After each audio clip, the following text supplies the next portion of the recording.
Tasya bhashyasya kramat vivaranasya cha.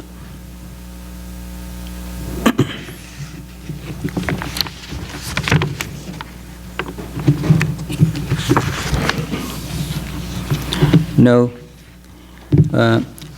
during the last few sessions, we were discussing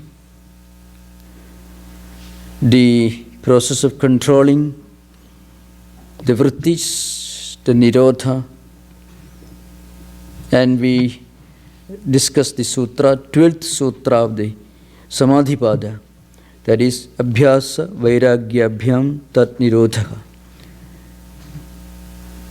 The restriction of this misidentification of our sense of self with modifications is attained through repeated practice and through dispassion. We discussed this matter, and then in the 13th sutra, Patanjali defines, gives a definition to this technique of abhyasa, repetition. And in the next sutra, he said, in the 14th sutra, that's all we have discussed earlier, this repetition, this practice should be continued, dirghakala nairantarya, satkara sevido dridhabhumi. So, this practice to restrain the modifications should be continued for a long time and without any break, with perfect continuity and a sense of respect and honor to the spiritual practice. In the 15th sutra, there is a definition of Vairagyam, the highest dispassion. That is the total dispassion of the seeker, in whom the craving for earthly and heavenly pleasures is completely ceased. And then there is the discussion of asampragnata samadhi and sampragnata samadhi. All these we refer to.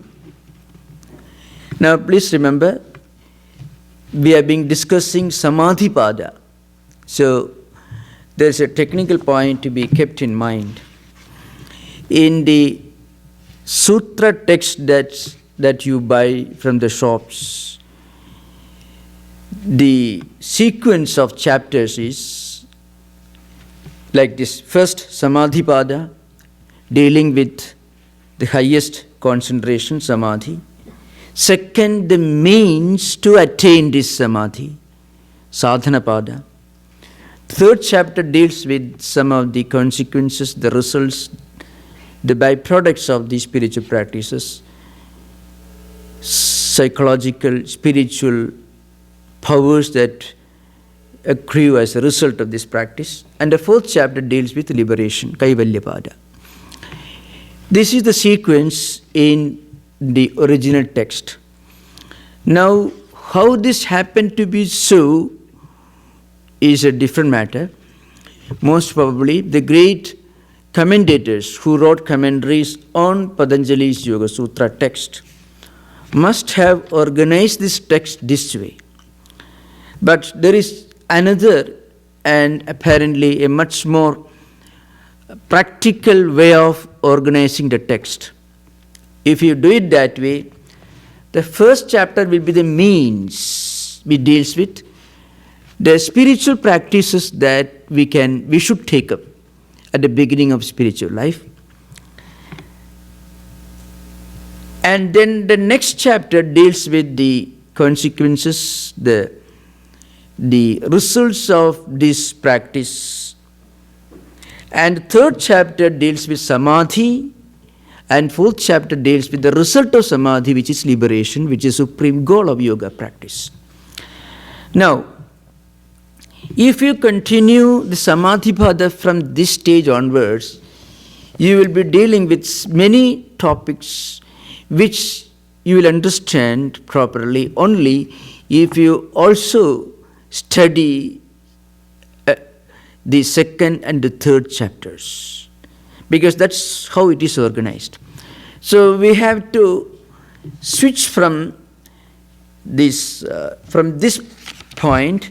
that is from the 15th Sutra of first chapter, we have to switch over to the next chapter, that is Sadhana Pada. Sadhana means, methods, how to go ahead in the spiritual path. So that's what we are going to do. Before we switch over to the Sadhana Pada, the next chapter, a few very important points from the standpoint of practical spiritual life I want to emphasize, and then we go to the Sadhana Pada, next chapter. First of all, what is Vairagyam? Vairagyam is, in short, the ability to say no to sense pleasures. We have to pay a price for spiritual practice, spiritual enlightenment. We all pay a price for everything in this world. We don't get anything without paying a price. A price in terms of money, in terms of effort, in terms of sacrifices, in terms of strenuous, continued practice. So some price we have to pay.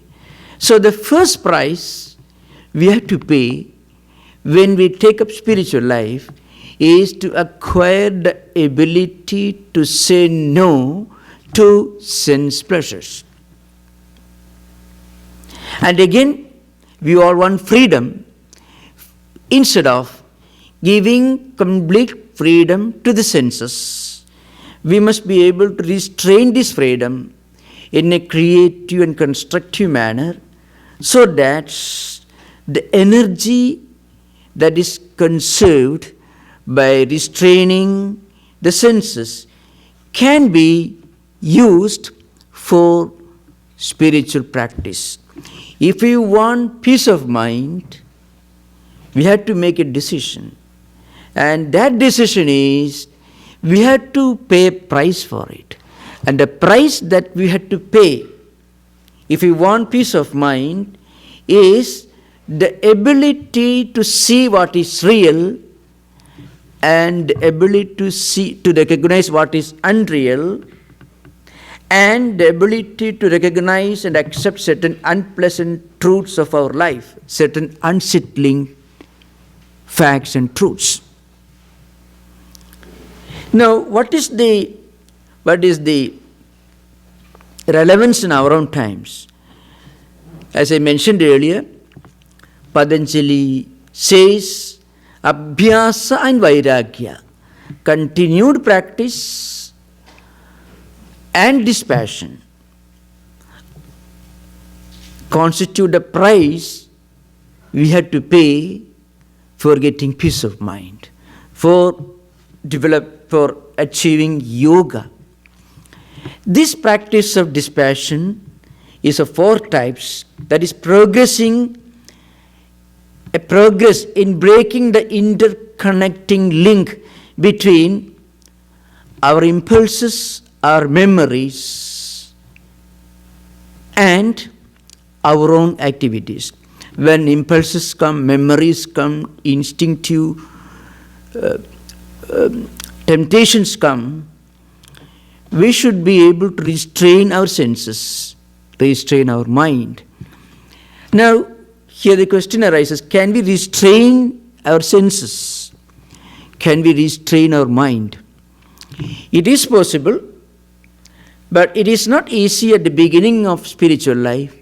So, at the beginning of spiritual life, what we do, we purify, we sublimate, we refine the activities of the senses. We give a spiritual, a creative, constructive, a productive orientation to our senses and mind. In fact, that is going to be discussed in the early sutras of Sadhana Pada, which technically it is called Kriya Yoga, but we are coming to the subject. Before discussing different types of samadhis, asampragnata and sampragnata samadhi, etc., it would be much more logical and practical to discuss some of the early phases in the life of a yogi.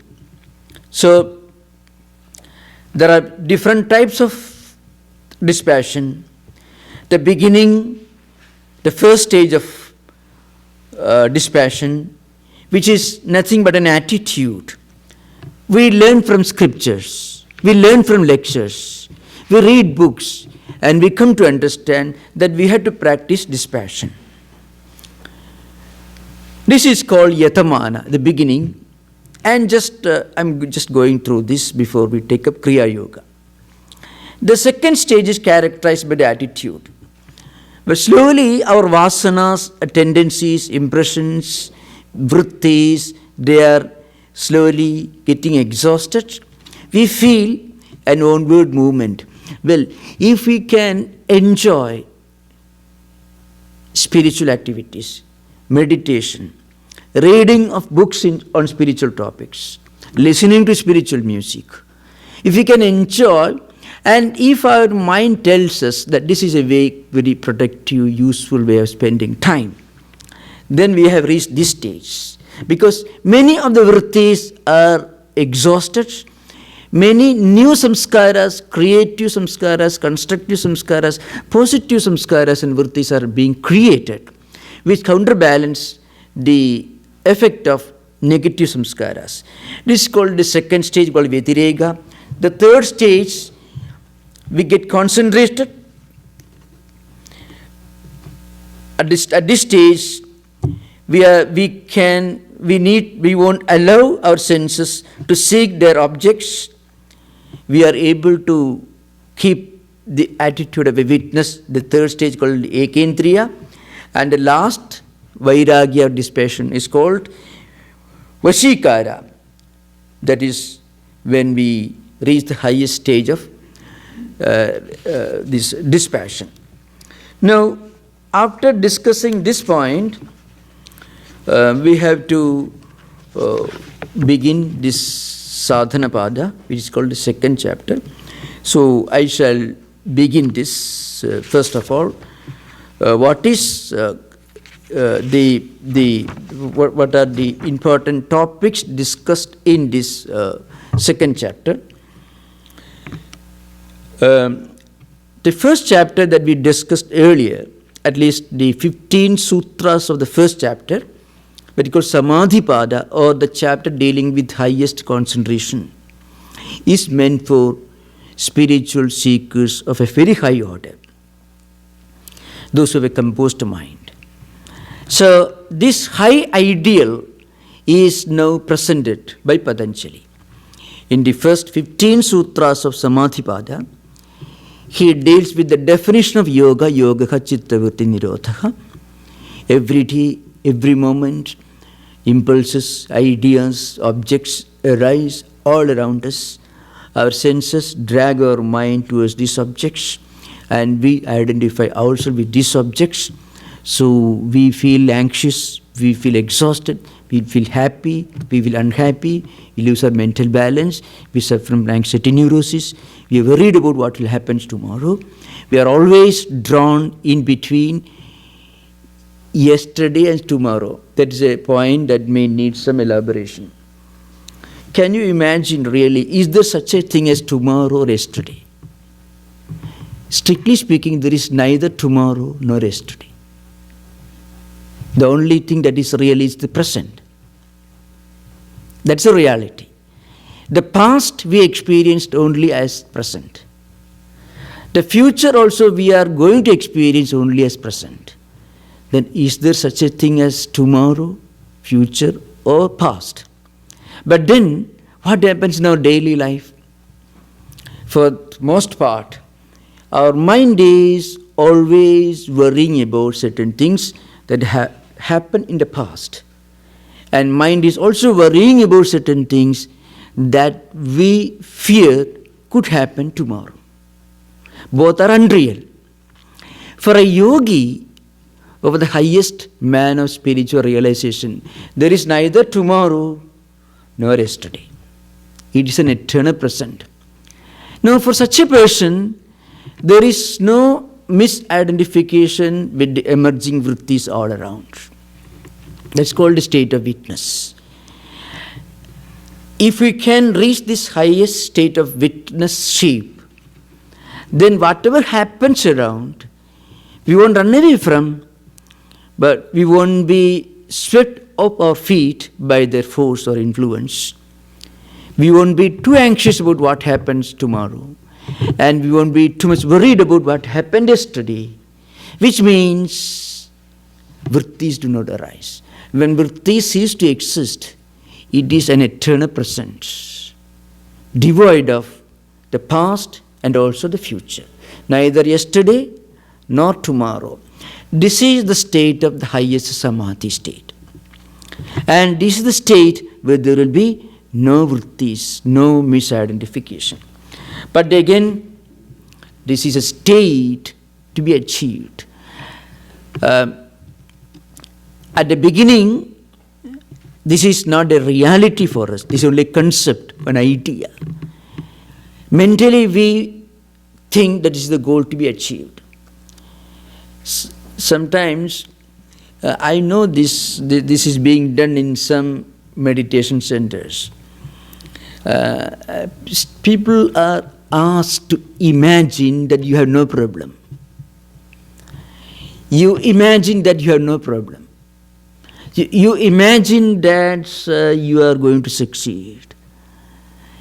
In certain cases, it works. In certain matters. But only a tiny percentage of problems can be solved that way. Permanently, the problem cannot be solved. The moment you come out of this session, very often these problems re-emerge with greater force. There is a psychological principle which a bank executive told me way back 4 or 5 years back in India. A person who had attended this kind of auto-suggestion, because he was a marketing executive, his performance was falling below the expected level, so his purpose was to improve his performance. So he, along with a group of other executives, underwent this program. So they had to, it's a 3-day program, they had to listen to ideas which are very positive, and they had to shout to themselves, well, I'm okay, I'm fine, I shall succeed. Like that, maybe 100 times they had to repeat again and again. And they had to tell themselves, and some loudspeakers also will shout at us, you have no problem, everything. Now, certain minor problems of anxiety can be not permanently remedied, but there will be some improvement, no doubt. But the problem is, the underlying problem is not solved. When you come out of the session, very often the imagined feeling of serenity that you experienced when you underwent this program, this session, becomes a source of trouble because the problems re-emerge with greater force.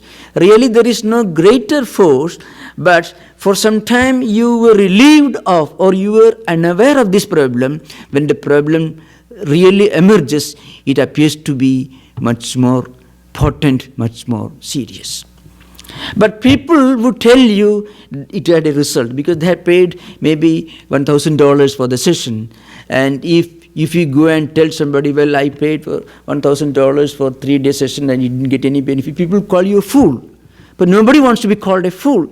So they want to persuade themselves into believing that they had a wonderful effect. And this belief produces an effect. This is a psychological secret.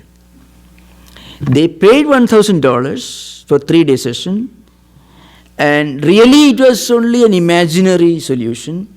When they come out of the session, they know at the back of their heart that nothing has really happened, but they don't want to announce it. But the money is lost, hard-earned money. So if they tell people, well, it was absolutely useless, they will be called fools. So, and also they want a worth for the money that's spent. So they pursue themselves into believing that they are now mentally quite relaxed. This is a secret behind many of these problems. Now, the real solution comes when our mind stops misidentifying itself with various experiences, setbacks, happy and unhappy events that take place all around us, and at the same time remain unaffected by these setbacks, unhappy events, still being able to act and work as usual. This is the sign of real mental serenity. That is a topic we are going to discuss in this second chapter of the Patanjali Yoga Sutra. Please remember, the text that you get in the bookshops will have 4 chapters. The arrangement of the chapters is first Samadhipada, on highest concentration, that's a topic. Then means for reaching that stage, that is Sadhanapada, second chapter. Third chapter deals with Vibhudipada, but the consequences, the supernatural powers or benefits of your yoga practice. And fourth chapter is liberation, Kaivalyapada, which is really the result of Samadhi. Now, logically, if you organize the chapters, these 4 chapters could be better and more logically organized this way. First, the means, Sadhanapada. Then the results, benefits, Vibhudipada. Third, Samadhi, the highest concentration, where vrittis are completely stopped. And fourth one is liberation, Kaivalyapada. So that's the order we are going to follow. But there is a reason why I dealt with the early chapters. Unless we understand our own mind, the working of the vrittis, the 5 levels of human mind, 5 levels of mental vagaries, as I said, Kshipta, Mudha, Vikshipta, Ekagra, Nirodha. I discussed this earlier. The whole humanity can be divided psychologically into 5 categories. Those whose minds are Kshipta, means highly restless, happiness, unhappiness, jealousy, envy, driven by all kinds of biological drives.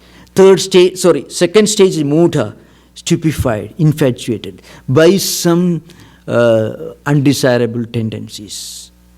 Both belong to a very, very low level of human psyche. Third stage is Vikshipta, where we are naturally in the midst of a conflict between good and bad, desirable and undesirable, impulses and tendencies. Fourth stage is Ekagra, focusing on one positive tendency. And the fifth stage is the highest state of Yoga Nirodha state. So all these are discussed in the first 15 sutras of Samadhipada, including the definition of yoga, what it really means. Now, in the second chapter, we are going to deal with the real process of restraining and controlling the mind. So, Tapah, Svadhyaya, Ishvara-pranidhana, Kriya Yoga. What is Kriya Yoga? Kriya Yoga is nothing but Tapah, self-control, self-study, and self-surrender. To be very precise, this sutra recommends 2 very simple processes: Bhakti Yoga and Karma Yoga, Nishkama Karma. That's what the sutra really speaks about. Very simple. The relevance of this sutra is, it comes down to our level, then tells us, well, you are active all the time, mentally, intellectually, physically. You give a different new orientation to your action, thoughts, ideas, your day-to-day activities. Take a new perspective. If you take a new perspective, then instead of being in conflicts with our own self, being in the midst of anxieties and problems and worries, you can be always in a state of serenity of mind. And also, it tells you how to connect our personality to a higher transcendental spiritual level. Right now, we define ourselves as psychophysical mechanisms. Body is active, mind is active. Body is suffering, mind is becoming happy, unhappy, hungry, thirsty, miserable, and so on. It's all because we look upon ourselves only as psychophysical mechanisms. There is a higher spiritual dimension to a personality. And that dimension, spiritual dimension, we are in fact one absolute, all-pervading, ever blissful, ever serene Atman. Of that, the physical and psychological dimensions of our personality are only insignificant aspects. So we link ourselves to our true nature. We look beyond the psychological and physical dimension of personality.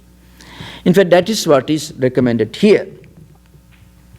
So, there are different authors. According to some authors, this sutra deals with karma yoga. Kriya Yoga means karma yoga. According to some other, Vijnana Bhikshu is one. According to him, this is nothing but karma yoga.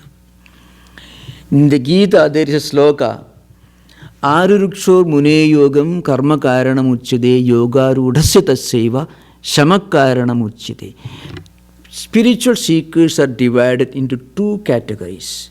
Those who are trying to enter the path of yoga and those who are fully established in yoga. Two categories.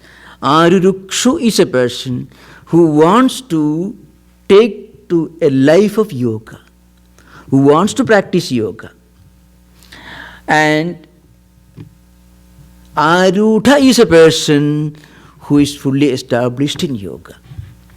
So, for those who want to attain yoga, action is the means. That's the literal meaning of Arurukshor Mune Yogam Karma Karanam Uchyate. Now, what is our true nature? As we find in our everyday life, what are we? Leave alone, forget the spiritual dimension.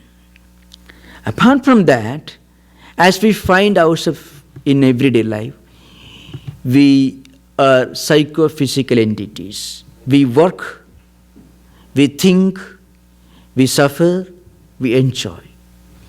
At a physical level and a psychological level.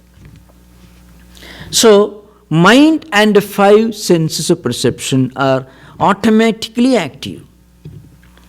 There is no escape from it.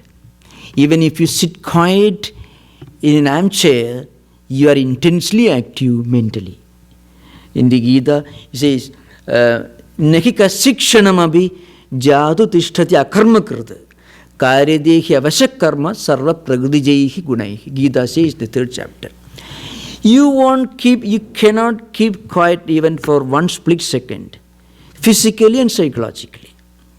Simultaneously, it's impossible. When we are physically active, we are physically active. When we are physically not active, mind is active. Thought currents, mental contemplations, all these are activities. So there is no escape from action. So what do we do? There are two ways. One, give a new orientation to our normal activities, a new perspective, a new attitude. Then everything changes. So, according to a great yoga interpreter, commentator called Vijnana Bhikshu, according to him, this Kriya Yoga actually denotes Karma Yoga. So it is a Patanjali Yoga Sutras, and Kriya Yoga is the first topic discussed in the second chapter of the text, Sadhanapada. And there, this Kriya Yoga is described by the commentator, Vijnana Bhikshu, as Karma Yoga. That means do your work, but don't worry about the results. He doesn't refer to a God. He says, he perhaps, he was a Buddhist. Vijnana Bhikshu was a Buddhist. I have to remember, in the Patanjali Yoga Sutra and also commentaries, there are many, many terms which are taken from Buddhist Yogacara philosophy. So all these many, many methods of meditations which are described in the commentaries all come from later Buddhist schools. Yoga Sutra as a text itself is much more ancient than Buddhism. But the commentaries were mostly written during the post-Buddhist period. So, Vijnana Bhikshu, being an agnostic, most of the Buddhist philosophers were agnostics, say that if you want psychological health, you practice Kriya Yoga. Kriya means action, Yoga means detachment, dispassion. So do your work, but practice dispassion. That's what he says. Now, according to another commentator, his name is Yoga Sudhagara. According to him, this means Bhakti Yoga, because there is one word, Ishvara-pranidhana. Ishvara-pranidhana means self-surrender to God, surrendering to God. Now, psychologically, the moment you feel, well, this is not my work, it is his work, even in normal life situation, you feel a great relaxation internally. We worry, we become anxious only when we are fully convinced that we are going to take the consequences of whatever we do. The moment we bring in another person who is going to enjoy or suffer the results of our actions, at that point we feel relaxed. So, according to another this is called famous commentator, the book is called Yoga Sudhagara, it is called, another commentary. He says this is nothing but Bhakti Yoga, because it's mentioned here, Tapah, self-control. Tapah really means practice of fasting, certain vows that we take, physically and mentally. When we take a strong decision, well, I won't eat today. Really, not eating today itself doesn't have anything spiritual about it. But you're denying your body something which it enjoys. So that involves another element. You are saying no to certain thing, to something that your bodily craves, have a desire for. The moment you try to restrain your bodily needs and demands and wants, you transcend from the physical to the intellectual level. That's why great thinkers and philosophers, great masters of art, literature, philosophy, they could spend their time immersed in writing books, drawing paints, composing music. They will not practice the regulations of eating and all other day-to-day activities as in a military barracks. They won't do that. You have to remember one thing. Anybody who follows a military regimen cannot be great in any way, in the ordinary sense. You can easily imagine. What about the greatest music, the greatest painting, the great novel? Suppose you make a decision where tomorrow, every day, I write from 10 to 12 o'clock. You cannot be either an Einstein or a Dostoevsky or a Michelangelo. You can write a number of books which may be all right, readable, but nothing very spectacular about it. Unless you forget your own personality and become identified with what you are doing, you cannot really make a great contribution even in art, literature, philosophy, leave alone spirituality. Think of any of the great scientists of ancient early days, painters, musicians, composers, novelists. They completely forgot their physical needs to the extent of completely being immersed in what they were doing. So, nature revealed some of its supreme secrets and they became great writers, poets, thinkers, etc. So, a strict military regime, a code of discipline cannot make anybody really great. Suppose you sit for meditation. Well, I shall meditate from 7 to 8. If it's just exactly at 8 o'clock, you should stop meditation. Such people will not be able to meditate very deeply. Because they will be very much very careful. They should not meditate beyond 8 o'clock. So, too much of discipline at a physical level cannot produce anything very spectacular. That's why at one point you should be able to transcend the body. Tell your body, well, I'm not give you this. That is what is called Tapah.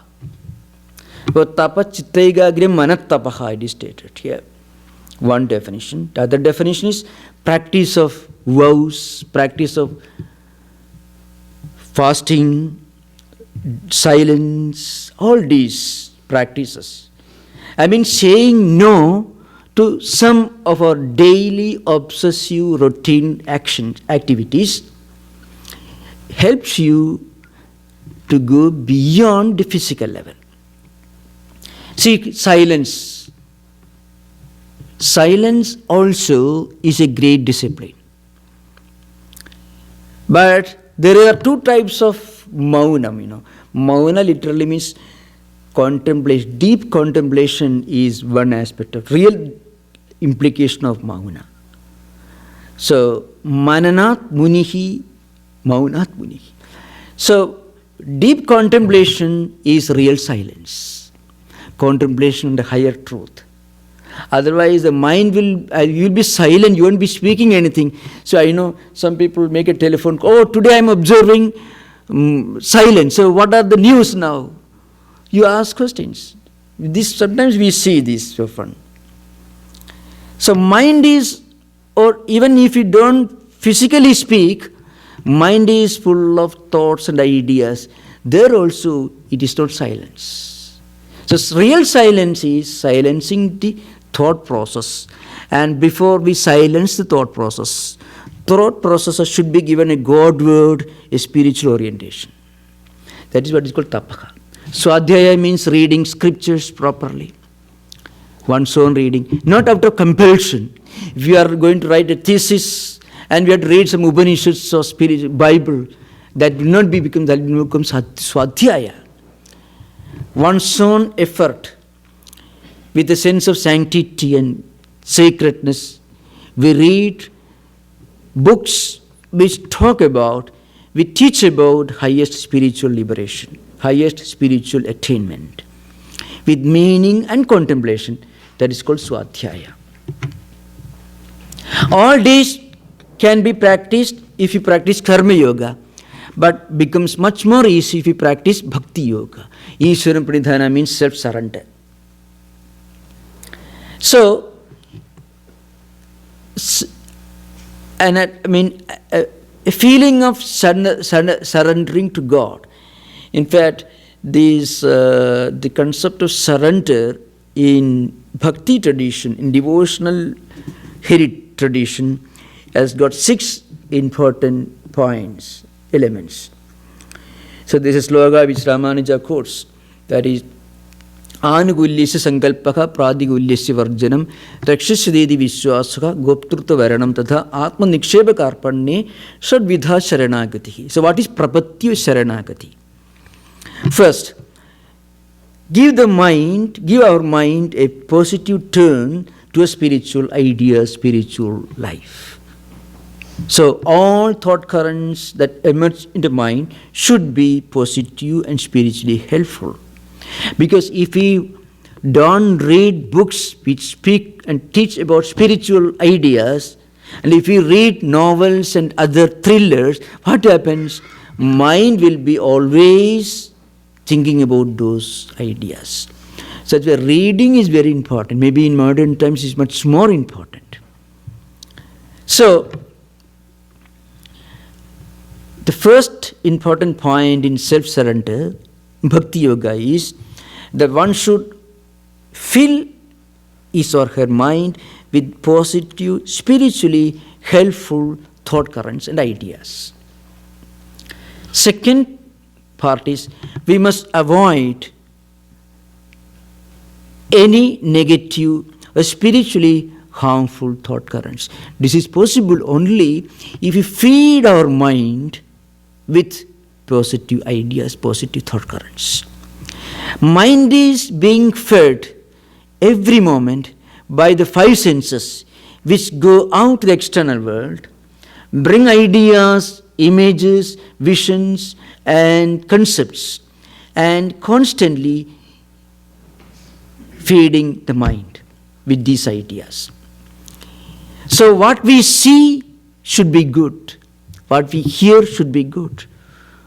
What we talk about should be good. Because these are the ways by which we feed the mind with positive thought currents, positive ideas.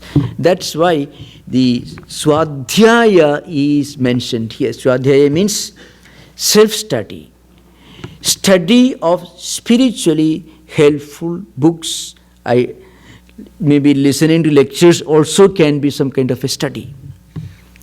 Even listening to radio talks on spiritual topics can be useful, because all these activities feed the mind with good food. If we eat bad food, we fall sick physically. If you feed the mind with dirty food, mind falls sick. So mind becomes victims of anxiety, neurosis, depression, all kinds of problems. So just as we take care of the body, we must take care of the mind also. That's why Svadhyaya and Ishvara-pranidhana, these are two important ideas which are connected to each other. So the second part is we must avoid negative thought currents, and then a strong faith that God will protect us, and accepting God as the sole protector. See, we turn to God sometimes out of compulsion, but that itself is good. If God is gracious, then sometimes He will create a situation which compels us to turn towards Him. If God doesn't care for us, then He will let, all right, you do whatever you want. So all problems are manifestations of God's grace. That's why a situation will be created in our life, sometimes which forces us to turn to higher ideas. So I mentioned once sometime, there is a famous verse which comes in one of the devotion scriptures, maybe in Vishnu Purana, that is, Yasya anugraham ichchami tasya vittam haramiham bandhavaicha niyogena bhrisham bhavati dukkhitaka tena dukkhena samtapto yadimam na parityajit tam prasadam karishyami yad devairabi sudurlabham. This is the verse. In fact, it can be put in the mouth of God in any religious tradition, because in all Christian mystical tradition you come across great spiritual seekers going through different long periods of trials and tribulations. In all mystical traditions, spiritual traditions. So the point is this grand idea is put in the mouth of God. Those whom I want to elevate to higher spiritual level. Those whom I want to bless with spiritual illumination, I take away all their wealth. And I get that person completely isolated from his friends and his sycophants, followers, so that he will be forced to turn to God.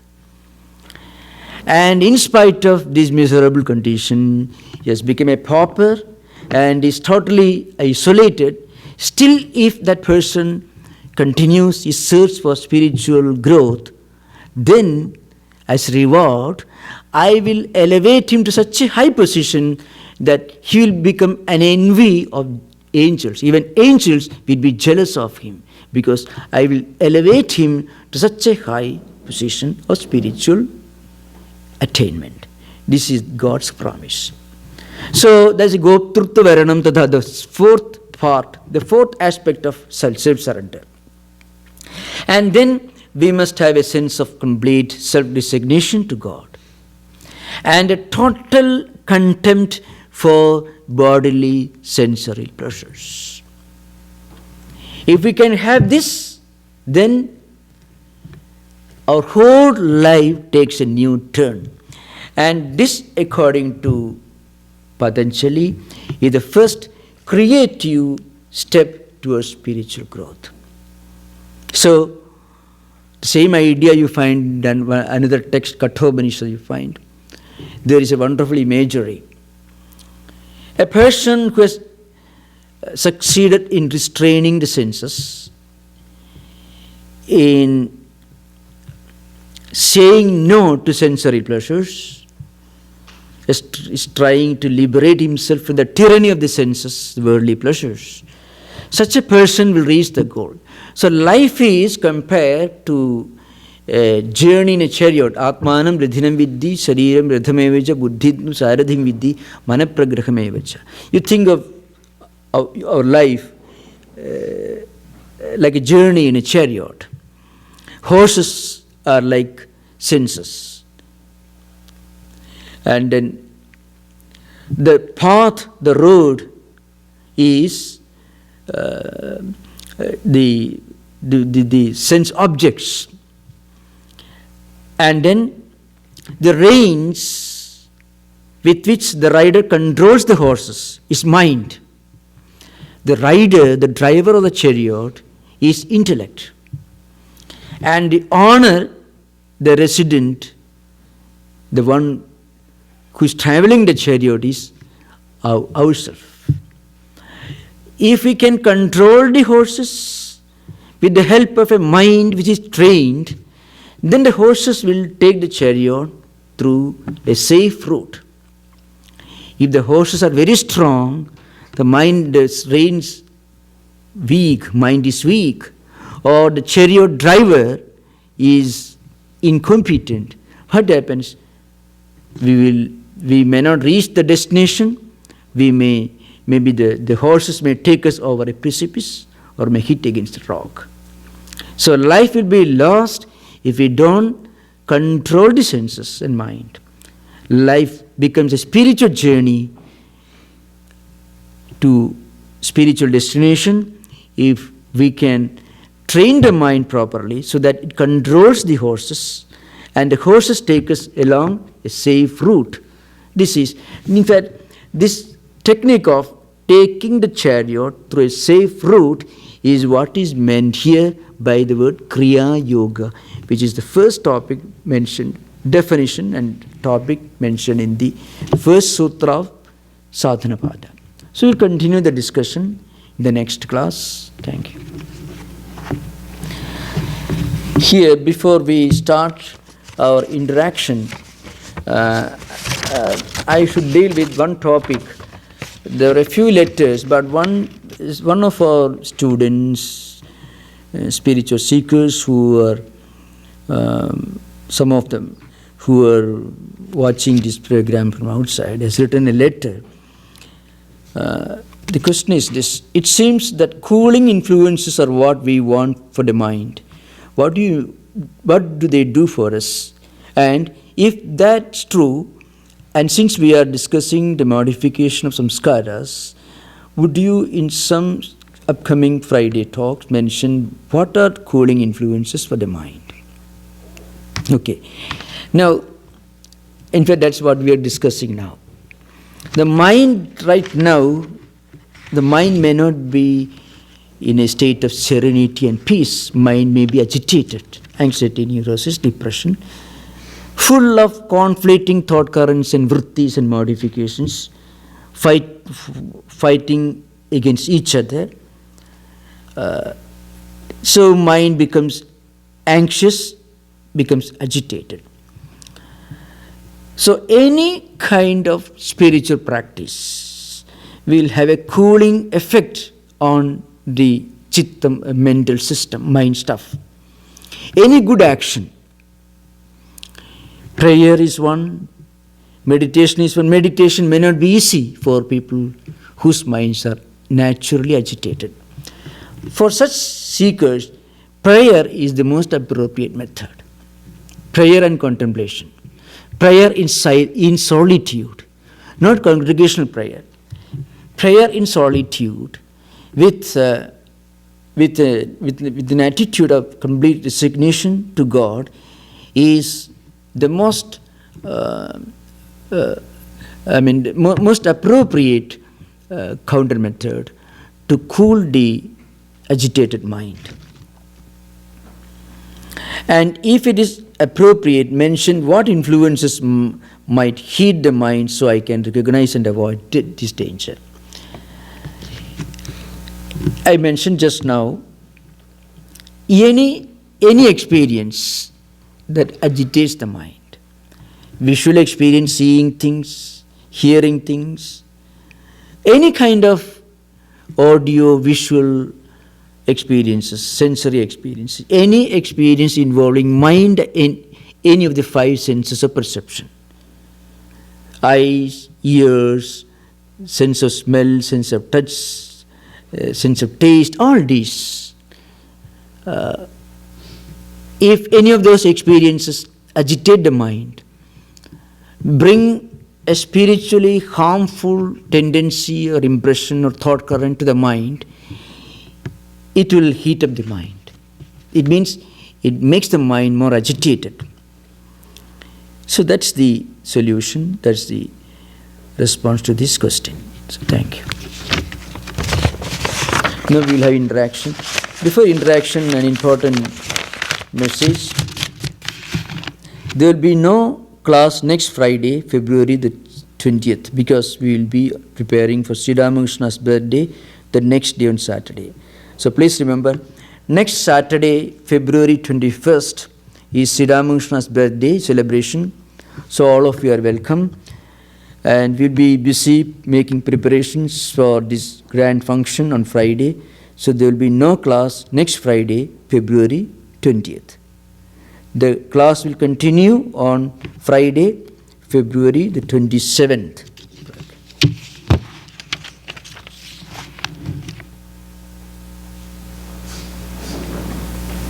So any topic if you want to discuss?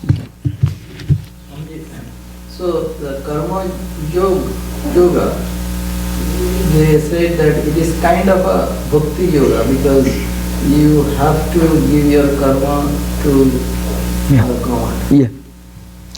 True. In fact, real karma yoga involves an element of bhakti.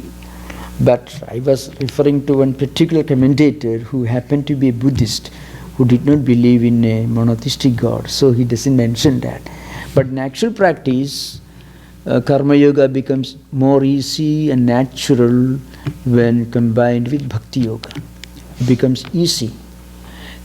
All the great devotees are practitioners of karma yoga.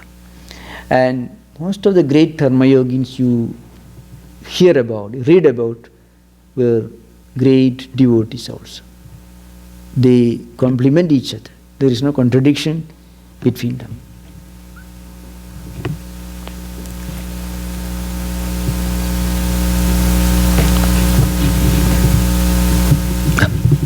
Does Patanjali give specific antidotes for Shadripus, removal of Shadripus? We will discuss that.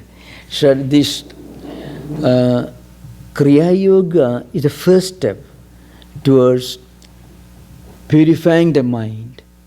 We slowly take away Shadripus, 6 enemies, Mada, Matsarya, and all those things.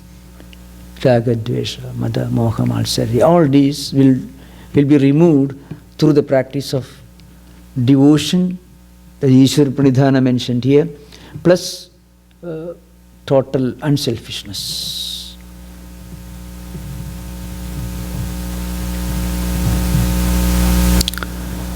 Bhakti or devotion is the antidote for removing all this. That's why when a person surrenders himself to God, a kind of resignation, from that moment onwards, all his actions get a Godward orientation. So all these Shadribhus will be automatically removed. That's the idea.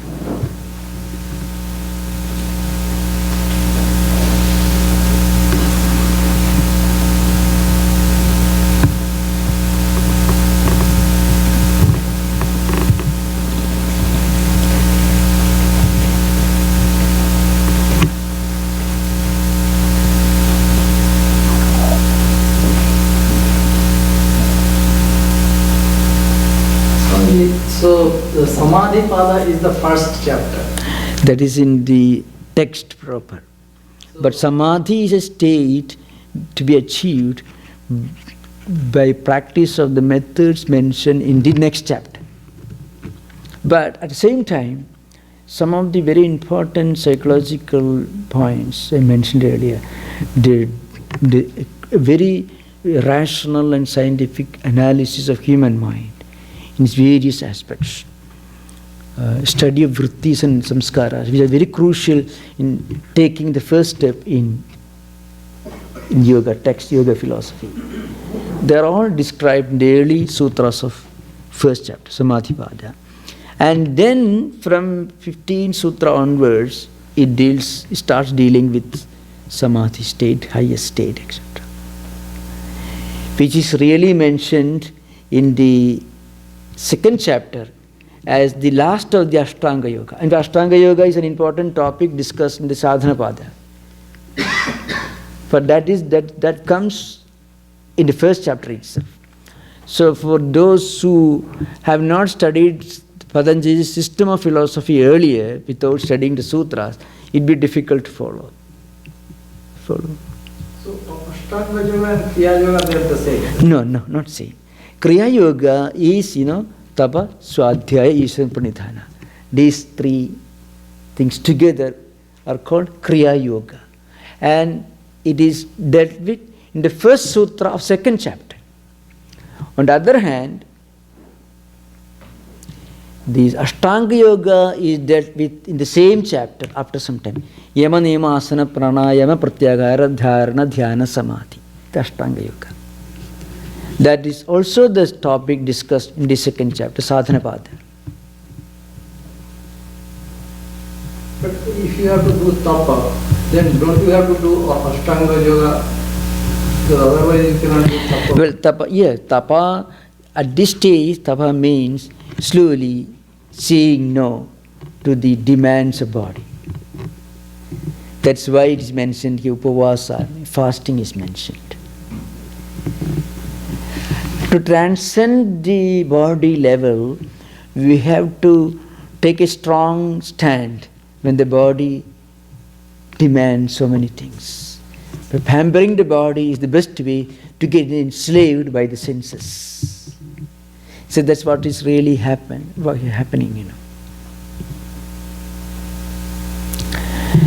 So Yama and Niyama, all these are possible only if one gets established in Kriya Yoga. Kriya Yoga is technically the first step towards restraining vrittis. See, in Kriya Yoga what is done? Vrittis are given a higher spiritual orientation.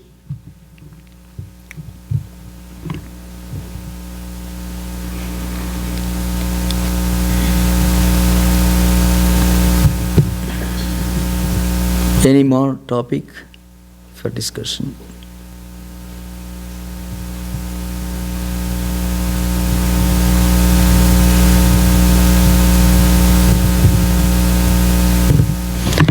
So we will have class next February 27th, Friday.